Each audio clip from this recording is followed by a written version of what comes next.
హరిహర వీరమల్లు కలెక్షన్ల సునామీ సృష్టిస్తోంది. ఒక ప్రపంచమే క్రియేట్ చేస్తోంది. మొత్తం ఆల్ ఇండియా కనుక చూసుకుంటే వరల్డ్ వైడ్గా కూడా మనం చూసుకుంటే మొట్టమొదటి రోజున 70 కోట్లు కలెక్షన్ గ్రాస్ చేసింది. ఇప్పుడు ఫ్రైడే ఈ ఇంటర్వ్యూ చేసే సమయానికి నెక్స్ట్ సాటర్డే సండే. సో ఇక్కడ వీకెండ్ వచ్చేప్పటికి ఏంటంటే అభిమానుల తాకిడి పెరుగుతుంది. అలాగే ఈ వర్క్ ఫ్రమ్ హోమ్ ఉండేవాళ్ళు ఆ రోజు రిలీఫ్గా ఉంటారు, వాళ్ళు సినిమాలకు వెళ్తారు. మొత్తం ఓవరాల్గా చూసుకునేప్పటికీ వీకెండ్స్ బాగా సినిమాకి వెళ్ళేటువంటి అవకాశాలు స్పష్టంగా కనిపిస్తున్నాయి. బుకింగ్స్ కూడా బాగా పెరిగాయి. దీంతో ఇప్పుడు అంచనా ఏంటంటే 200 కోట్ల రూపాయలకి టచ్ చేస్తుంది అని చెప్పి అంచనా వేస్తున్నారు. పైగా ఓటీటీ దీనికి నెక్స్ట్ ఈ సినిమా కంప్లీట్ అయిపోయిన తర్వాత ఓటీటీకి ఇచ్చేస్తారు, శాటిలైట్ ఇస్తారు. ఇంకా రకరకాల ప్లాట్ఫామ్స్లో ఈ సినిమాని అమ్మడానికి రెడీగా ఉన్నారు. దీంతో ఇప్పుడు మొత్తం అంచనా ఎంతంటే 500 రూపాయలు ఖచ్చితంగా ఇది కలెక్ట్ చేస్తుంది అన్న ఒక భావిస్తున్నారు. ఆ భావన నిజమైనటువంటి సూచన కూడా స్పష్టంగా కనిపిస్తుంది. అయితే ఎందుకు ఇలా జరిగింది? ఒక్కసారి ఈ సినిమా ఎందుకంత జయకత్నం ఎగరేసింది అంటే దీనికి ప్రధాన కారణాలు ఏంటంటే అంబటి రాంబాబు, ఈయన మాజీ మంత్రి.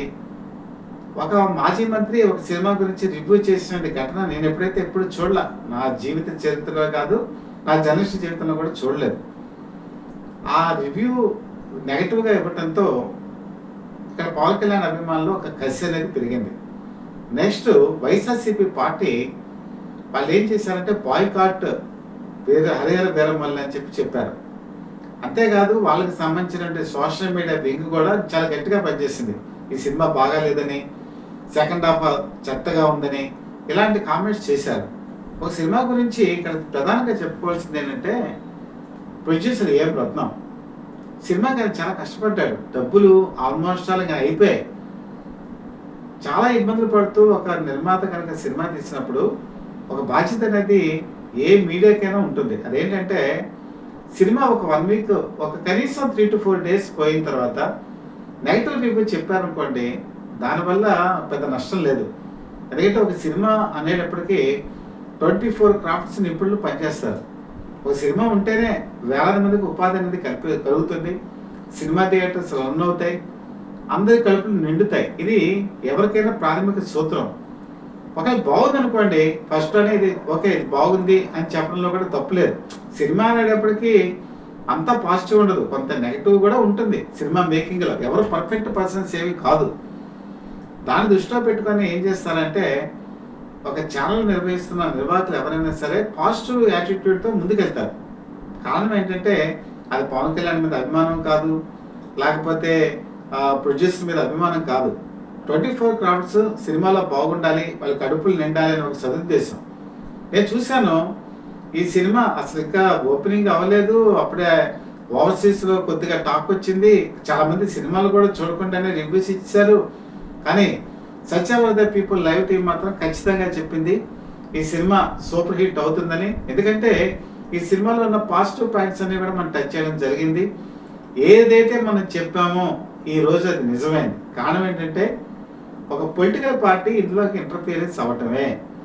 ఎప్పుడైతే ఒక పొలిటికల్ పార్టీ తనకు తాను ద్వేషిస్తూ పవన్ కళ్యాణ్ని విమర్శిస్తూ ఒక ఛానల్ అయితే 24 గంటలు దీని మీద డిబేట్ పెట్టింది. అలాగే కొన్ని యూట్యూబ్ ఛానల్స్ కూడా పనికట్టుకొని ఈ సినిమా బాగాలేదని ప్రచారం చేసింది. కానీ ఈరోజు మొత్తం ట్రెండ్ అంతా మారిపోయింది. కలెక్షన్స్ సునామీ విపరీతంగా వస్తుంది.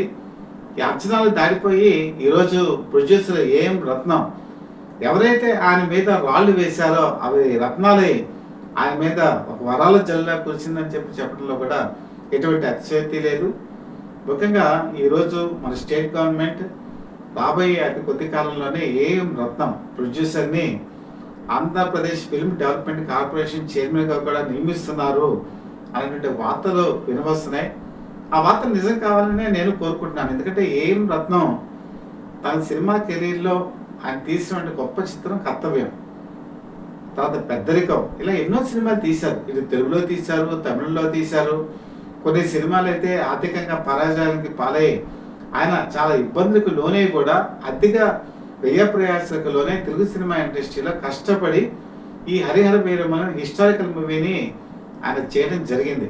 ఇది ఎంత గొప్పదంటే ఈ విషయం ఆంధ్రప్రదేశ్లో సరే ఇక్కడ వచ్చేప్పటికి కూటమి ప్రభుత్వం అధికారంలో ఉంది కాబట్టి 10 రోజులు టికెట్ల రేట్లు పెంచుకోవడానికి అనుమతి ఇచ్చారు. కానీ మీకు అక్కడ తెలంగాణ కనుక చూసుకుంటే రేవంత్ రెడ్డి గవర్నమెంట్ చాలా స్ట్రిక్ట్గా అయింది. ఎందుకంటే ఎప్పుడైతే అల్లు అర్జున్ ఆ రోజు ఒక తొక్కిసలాటలో ఒక తల్లి మరణించడం అన్నీ ఆ రోజు అందరికీ తెలిసిందే. దాంతో ప్రీమియర్ షోస్ బెనిఫిట్ షోస్ వాళ్ళు యాక్సెప్ట్ చేసే పరిస్థితికి రాలా. కాకపోతే హిస్టారికల్ మూవీస్ ఏదైతే ఉందో అది వాటికి ఇవ్వాలని చెప్పి ఒక ఆలోచన అప్పుడే ఉంది.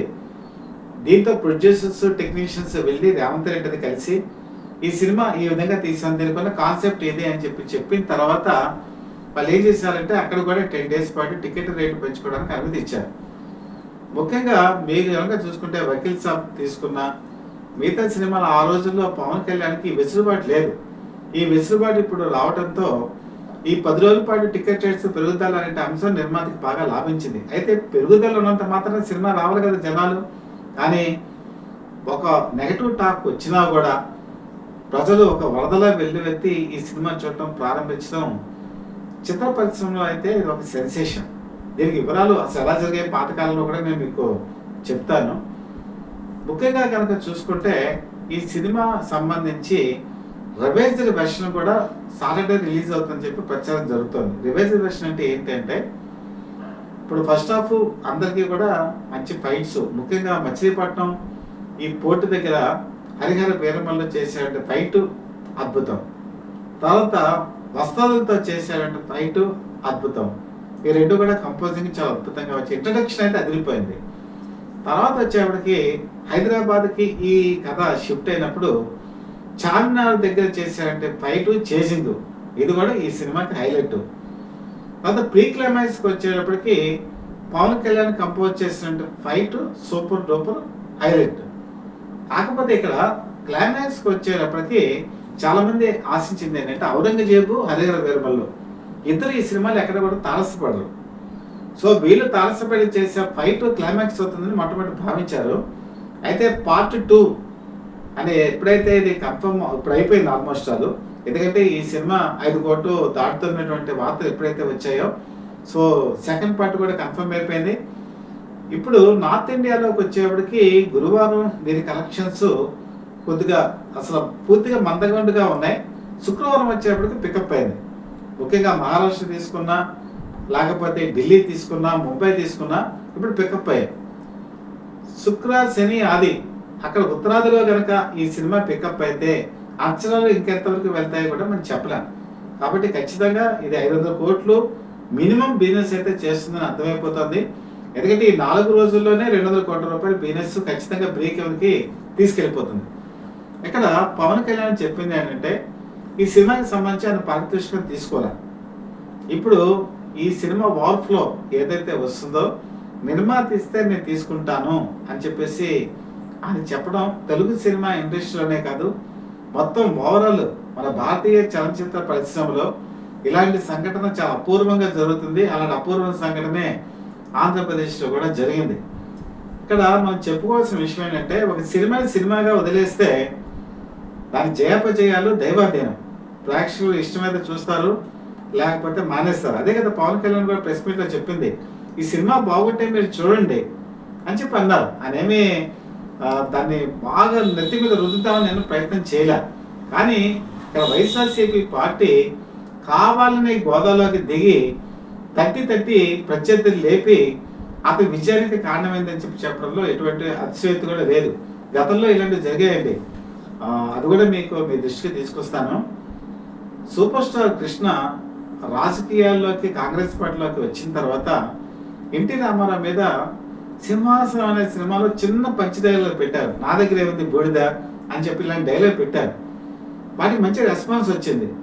ఆ తర్వాత ఆయన తీసిన సినిమా నా పిలిపే ప్రపంచం మండలాధీశులు కూడా వచ్చింది అనుకోండి. కాకపోతే కృష్ణ స్వయంగా దిగిపోయి పూర్తిగా విమర్శనకి దిగిన చిత్రం ఏదైతే నా పిలిపే ప్రపంచం. ఈ సినిమా మీద ఆ రోజు ముఖ్యమంత్రిగా ఉన్నటువంటి ఎన్టీ రామారావు దగ్గరికి కొంతమంది సినీ పరిశ్రమ పెద్దలు వెళ్ళారు.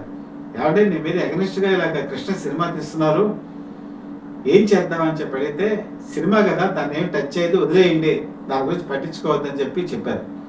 అలాగే మండలాధీశుల విషయంలో కూడా ఎన్టీ రామారావు దృష్టికి వెళ్ళింది.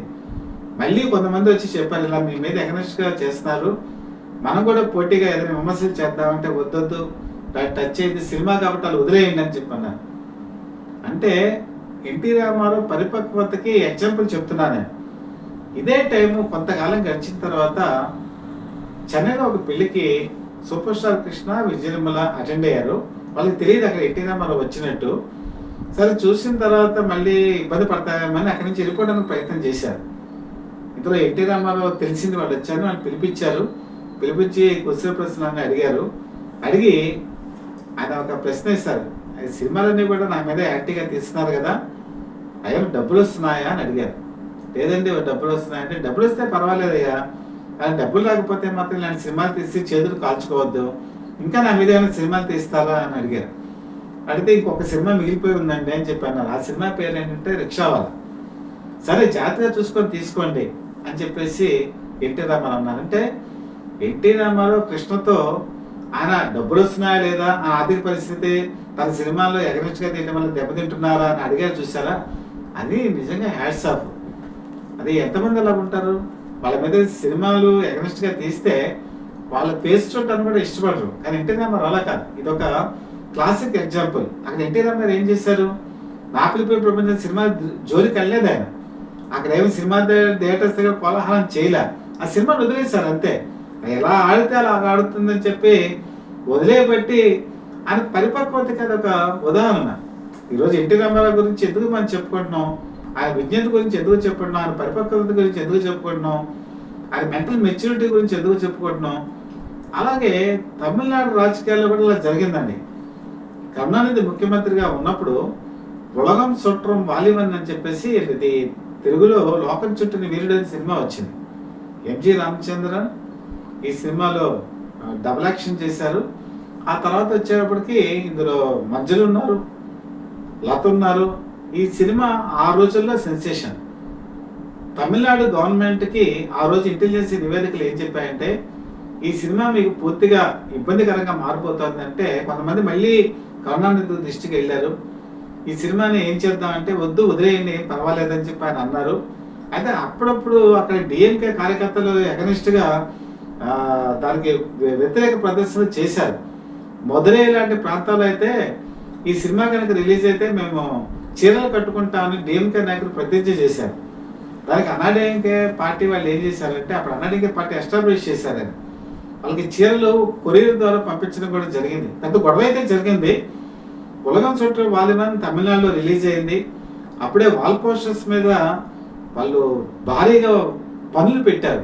అయినా సరే ఏమాత్రం బెరవకుండా అసలు వాల్ పోస్టర్సే లేకుండా ఈ సినిమా రిలీజ్ చేశారు. మదురైలో, చెంగల్పట్టులో, తమిళనాడు అంతా కూడా ప్రపంచాన్ని సృష్టి చేసింది ఉలగం చుట్టూ వాలివన్. దానివల్ల దిండిగల్ ఎలక్షన్స్లో కూడా అన్నాడీఎంకే పార్టీ మొట్టమొదటిసారి ఎంపీగా గెలవటం కూడా జరిగింది. ఫస్ట్ విక్టరీ అక్కడే జరిగింది. కాబట్టి ఒక సినిమాని ఎప్పుడైతే మనం టచ్ చేద్దామని ప్రయత్నం చేస్తామో అది సూపర్ డూపర్ హిట్ అవుతుందని చెప్పి చరిత్ర చెప్తోంది. బహుశా వైఎస్ఆర్సీపీ పార్టీకి ఇది తెలియనట్టుగా ఉంది. ఆ తెలియకపోవడంతో దీన్ని టచ్ చేశారు. టచ్ చేసేటప్పటికి ఈరోజు సూపర్ డూపర్ హిట్ దిశగా పెడుతోంది. కాబట్టి పవన్ కళ్యాణ్ ఆయన సినిమాలు వకీల్ సాబ్ కానీ ఇలాంటివన్నీ కూడా ఆయన పూర్తిగా సినిమాల మీద కాన్సన్ట్రేషన్ చేసింది కాదు, పార్టీ రన్ చేస్తూ చేశారు. ఇప్పుడు డిప్యూటీ సీఎంగా ఉండి ఆయన తనకున్నటువంటి 2 hours టైంని కేటాయించి వదిలారు జనాల్లోకి. హరిహర వీరమల్లు విజయకేతనం ఎగరేస్తోంది. మరి ఇప్పుడు చాలా మందికి అంచనాలు ఏంటంటే సాటర్డే ఈ రివైజల్ వెర్షన్ వచ్చేటప్పటికి ఏమైనా లాస్ట్లో ఫైట్ అని పెడతారా ఔరంగజేబుకిను హరిహర వీరమల్లుకి, లేదా ఈ నేను చెప్పినట్టు ఈ గ్రాఫిక్స్ విఎఫ్ఎక్స్ కొద్దిగా కొన్ని చోట్ల డ్యామేజ్ అయింది, వాటిని కట్ చేసేద్దామని చెప్పి కూడా అనుకుంటున్నారు. కొన్ని ట్రిమ్ చేసేటువంటి అవకాశాలు ఉన్నాయి. అలాగే కొన్ని చోట్ల ఏమైనా సీన్స్ యాడ్ చేసేటువంటి అవకాశాలు ఉన్నాయి. ఇదే కనుక జరిగితే సాటర్డే ఈ కొత్త ప్రింట్ రిలీజ్ అవుతుంది. కొత్త ప్రింట్ రిలీజ్ అయిన తర్వాత బుకింగ్స్ ఇంకా పెరిగేటువంటి అవకాశాలు ఉన్నాయి. కాబట్టి ఇది ఆదివారంతోనే ఈ కలెక్షన్ ప్రపంచం అవుతుందని మనం చెప్పలేం. సోమవారం నుంచి కూడా కంటిన్యూ అయ్యేటువంటి అవకాశం ఉంది. నేను ఈరోజు మరొకసారి చెప్తున్నా, సత్యాబద్ధ పీపుల్ లైవ్ టీవీ అంచనాలు ఏంటంటే సోమవారం నుంచి కూడా ఈ ప్రపంచం ఇంకా పెరుగుతుంది. ఇది ఏ రికార్డు స్థాయికి వెళ్తుందో చెప్పలేము.